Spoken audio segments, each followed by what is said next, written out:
Hi there. Thank you for looking in on this Wednesday. I'm Lenny Slagan. And I'm Shelby Myers. We're so glad to have you here with us for Fox 10 News at 4. And first today, it's been a week since two Viger High School students were involved in a hit and run while walking home. And police continue to search for that driver. Both teens are focused on their recovery. Our Dacian Smith speaking with her mother earlier today. So Dacian, how are they doing? Thank you, Dacian. Well, developing news to talk about at 4. The U.S. is suspending immigrant visa processing from 75 countries for an indefinite amount of time. Yeah, and the affected nations include Brazil, Colombia, Egypt, Haiti, Somalia, and Russia. An important distinction here is the suspension only applies to immigrant visas like those required to work in the U.S. The visa students and tourists used to enter the country are considered non-immigrant, so people from the listed countries will be allowed to visit the U.S. and attend school here. Last year, the State Department directed more scrutiny into applications under the public charge provision. That provision is meant to keep out people from countries whose migrants are more likely to become a strain on public resources like welfare. The new suspension starts next Wednesday, and some of those countries are already on the Trump administration's expanded travel ban list. Interesting day with the weather. It started out chilly, then it was cloudy, then we had some rain, then the sun came out. And now you see clouds out again. The weather even warmed up a little. It's just been a little bit of everything. Yeah. A mixed bag today with our forecast. So let's check in with our chief meteorologist, Jason Smith, on where we go from here. It was a pot pie kind of a weather day. It was. It was a potpourri. We saw really middle of the day. We saw that sunshine coming out, and it felt great. I was like, hey, it's a nice day after a bad start. I did some cartwheels. Yeah, and then now we're looking at really cold air coming in tonight. Ooh. Yeah, get ready. We have a cold weather advisory in effect for tonight. Wind chills could be in the teens in the inland spots and in the 20s along Interstate 10. We're talking about Mobile, Pensacola. It may feel like 24, 25 degrees with the wind chill. Early tomorrow morning, it's going to be blustery. We will need our winter coats again. Here's a look at the satellite radar picture. We do have some showers breaking out in Washington County, in Clark County. Just a little bit of light rain, and there is a low-end chance of an isolated shower as the surface front comes through this evening. Our futurecast is showing a little bit of that light rain moving through about 10 p.m. By midnight, any chance of precipitation will be over and the cold air will blast in here. Now, it will be cold on Thursday, but we are going to see a pretty day, even though it's going to be really windy and cold. We'll see sunshine tomorrow afternoon. Here's the forecast in the short term. Really not seeing the cold air just yet. Most of that comes in after midnight when we begin to trend towards the lower 40s there. We could see a few isolated showers this evening, so it is possible to see a stray shower in the forecast area. Tomorrow morning, we're going to wake up to temperatures as cold as 31 degrees in Mobile, 35 in Pensacola, 28 in Grove Hill, at 29 in Monroeville, and then you add in the winds gusting to about 25 miles an hour, and it's going to feel a lot colder than that with our wind chills. And it's not just tomorrow morning, but with the exception of Saturday morning, the next 5 mornings are going to be at or below freezing with some cold air working in. So with all this cold air in place, will we see any precipitation? We'll check that out in our extended forecast coming up. An important question to answer. Thank you, Jason. Well, we're going to take you to Baldwin County now, where Fairhope Docks Marina is making history today. It's now Alabama's first clean and resilient marina after more than a decade of work. The Mississippi-Alabama Sea Grant Consortium and the Gulf of America Alliance administer the program in the Gulf states. Representatives announced the designation today. The city of Fairhope was presented with a flag to fly over the marina. To earn the status, the marina had to meet specific environmental standards, and that includes waste disposal, vessel cleaning, and fuel spill response.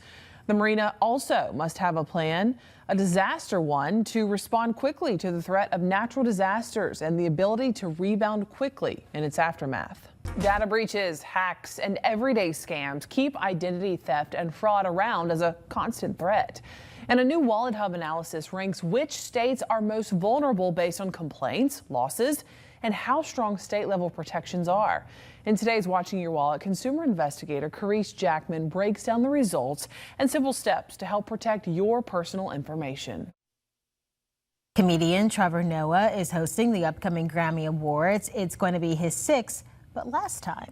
Yeah, producers are sticking with what they know works as they honor the music industry's most talented and popular artist. The 41-year-old Noah says he still gets nervous every time he hosts. I can believe it. This is the 68th year for the Grammys. It comes on February 1st from Los Angeles. It's going to be changing too, you know. It's the last for Trevor, and it's also moving networks. It'll be on Disney going forward. Which is wild, which is like we're in the future of streaming. Yeah. Television. How do you feel about that? I don't know. I don't know. I have mixed feelings because I definitely like streaming. But then like you have so many different services and payments and it's like too much to keep up with. Exactly. All of the plans.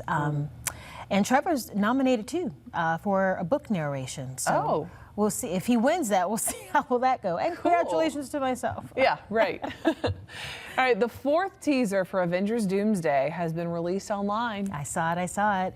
It starts in the Black Panther universe of Wakanda, and then you see King M'Baku from the Black Panther franchise shaking hands with Thing from Fantastic Four. Okay, that sets the tone for the Fantastic Four crossing into the Marvel Cinematic Universe in what is set to be an enormous ensemble cast.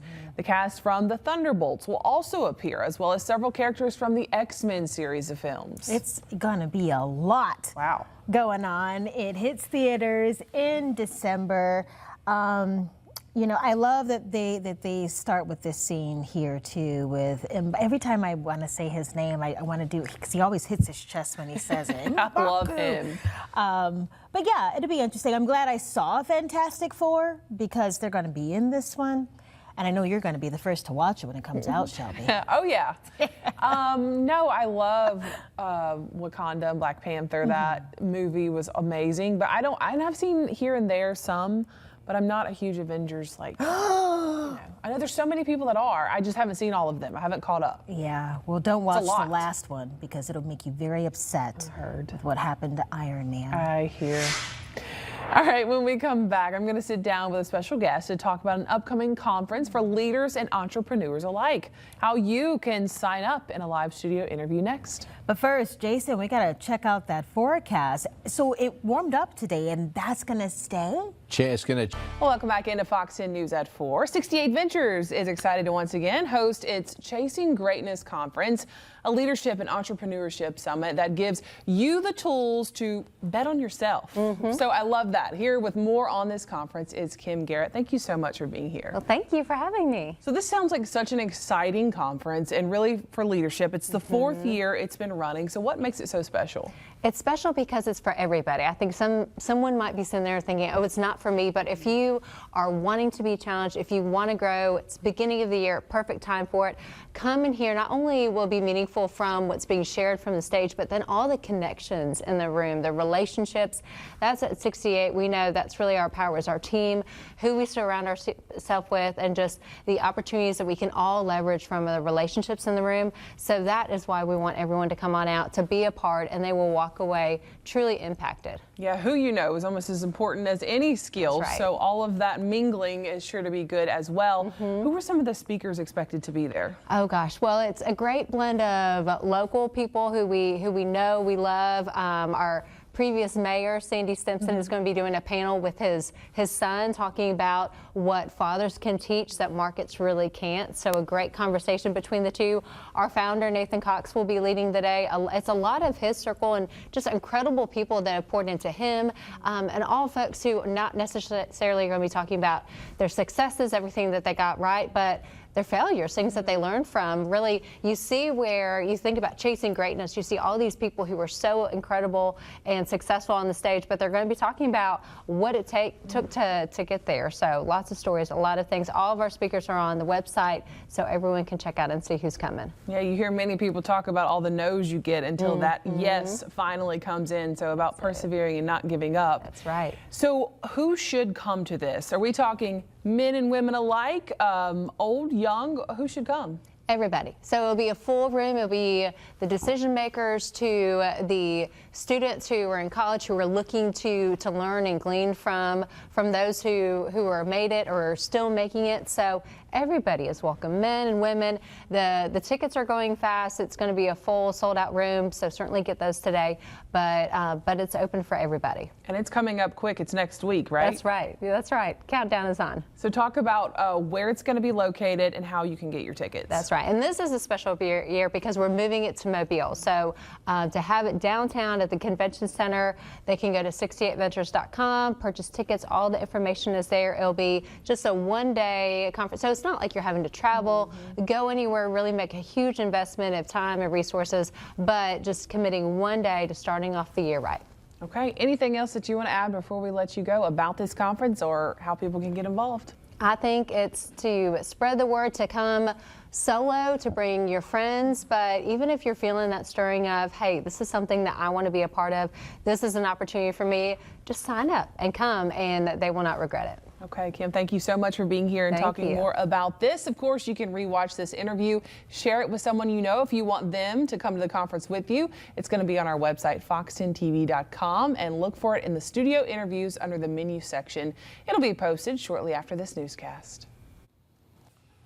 Okay, time to look at some really wild dash cam video from Washington where police say a large dog flung from a car at the end of a high-speed chase. So scary, but amazingly, the puppy was not hurt. It's a crazy caught on camera incident, and Jeremy Roth has it in today's Take a Look at This. Shocking video shows the moment a law enforcement pursuit ended with a large dog launched through the windshield of a crashed car. Don't worry, the dog is okay. The Pierce County Sheriff's Office in Washington released video of the incident, which it says started when a driver eluded a traffic stop, setting off a brief pursuit. It ended when the vehicle crashed into an embankment, flinging the large dog through the front windshield. The dog can be seen landing on its feet and running away. As deputies surveyed the crash, another small dog was found hiding behind a seat. The sheriff's office said both dogs were recovered and were okay. As for the occupants, both were initially taken into custody, but the passenger was released on the scene along with her dogs, while authorities say the driver was arrested on several drug and driving-related charges.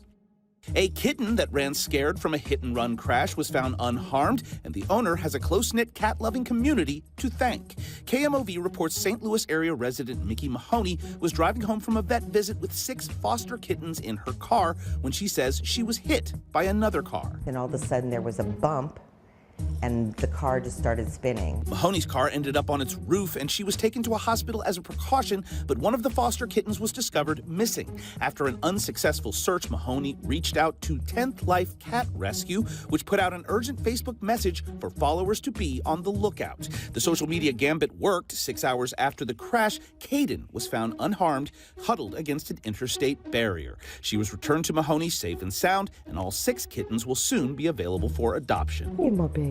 For Take a Look at This, You're my baby. I'm Jeremy Roth.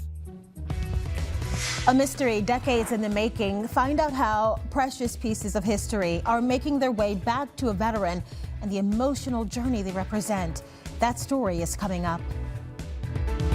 It was the best decision for me. Don't hesitate. Call me, Dean Waite. Right. It's a remarkable story of letters lost and found. Ben Gross is 95 years old and he's a Korean War vet. He wrote letters to his family from the front lines in 1952. Just recently, his brother uncovered those letters. He mailed them to Ben. Somehow the package opened up and the letters spilled out. Joshua Skinner is sharing how the Postal Service and kind strangers are proving some memories are never truly lost. Our Shelby Myers in the studio with more on this. And Shelby, experts are excited. Yes, they are, Cameron and Lenise. Chris Fisher with OSearch says it means our ecosystem is thriving, and there's a lot of fish the shark can feed on as it finds warmer water off of Dolphin Island. Check out this video sent in to us by OSearch. They tagged the massive 12-foot female shark in October of last year. This is off the coast of Nova Scotia, Canada. She's been named Ernst after a ferry there in the Tan Cook Islands. Sharks typically migrate down south during the colder months. OSearch, which is a research and conservation group, has tags on more than 100 sharks. Seeing a great white in the Gulf near our coast used to be rare, but Fisher says not anymore. And that's a good thing. It means one thing, it's a tip of the hat to your management in the region. These white sharks do not come where the ocean is not abundant and robust. So this is a great sign to see for the region, right? This means that your fish populations are thriving at multiple different levels across the system, and the great apex predator is coming in there to give it a little once over to make sure it's tuned toward abundance. So this is a great sign to see. If white sharks are not showing up in your area, that means we got a problem with the ocean. Well, Fisher also says if you are out and about fishing near Dolphin Island, to be on the lookout for the massive shark and snap a picture if you see her. And if you want to track Ernst's path among many other sharks and animals, you can just go to osearch.org. They've got a really cool map where you can see where all the sharks are and where Ernst specifically might be headed next. In the studio tonight, Shelby Myers, Fox 10 News.